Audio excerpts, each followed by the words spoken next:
As Kabir realized his escape route was completely blocked, a suffocating dread descended upon him, heavy and thick enough to taste.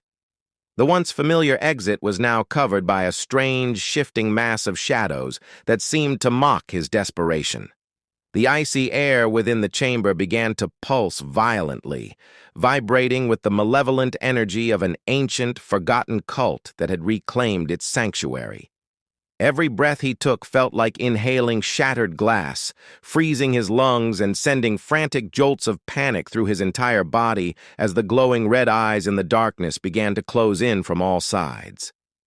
Suddenly, chilling whispers echoed through the hollow halls, a chaotic symphony of disembodied voices from a dark and violent past. They were recounting the horrific, blood-soaked rituals of a cult that time had tried to erase, their words crawling over Kabir's skin like insects.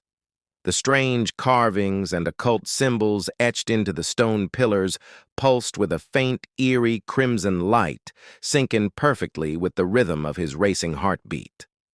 It wasn't just a haunting. The very architecture of the Haveli seemed alive, actively draining his life force and trapping his spirit within its cursed walls. Paralyzed by the overwhelming spiritual gravity, Kabir watched in absolute terror as the shadows began to take physical form. Wisps of black smoke coalesced into towering, faceless silhouettes that stood between him and the only remaining fragments of light.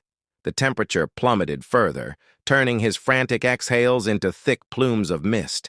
He tried to scream, to call out for help, but the sound died in his throat, choked by the sheer malevolence of the entity that now stood directly before him, ready to consume whatever was left of his sanity. Did that give you chills? If you want to experience more bone-chilling tales from the shadows, don't forget to hit that subscribe button. Stay tuned because the next dark chapter is waiting to be uncovered.